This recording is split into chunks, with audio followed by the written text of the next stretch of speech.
Depuis 2019, le service de médecine polyvalente de l'hôpital d'Hayange accueille de nombreux patients. Environ 10 000 actes par an y sont pratiqués. Un travail que l'on doit à 9 médecins retraités. On écoute l'un d'entre eux. C'est sûr qu'on lutte contre la désertification médicale, mais on vit dans le territoire. Nous sommes tous un petit peu du coin et donc on vit cette désertification médicale également par l'intermédiaire de nos parents, de nos amis, de nos voisins.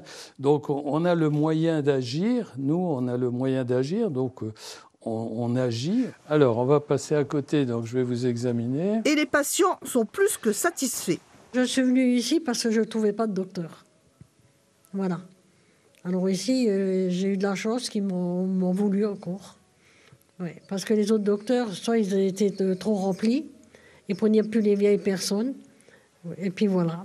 Et au bout du 10e docteur qu'on avait contacté avec ma fille, c'est celui-là qu'on a eu. On vient ici parce que vous avez ces médecins qui sont à la retraite à la base, qui sont dans ce service, et c'est très arrangeant.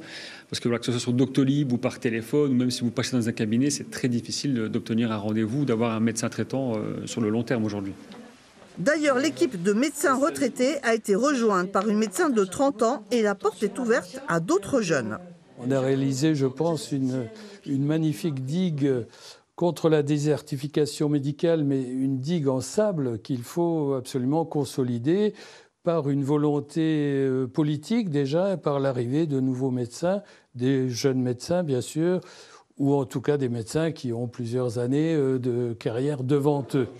Et d'autres perspectives s'ouvrent également avec par exemple les consultations assistées à distance.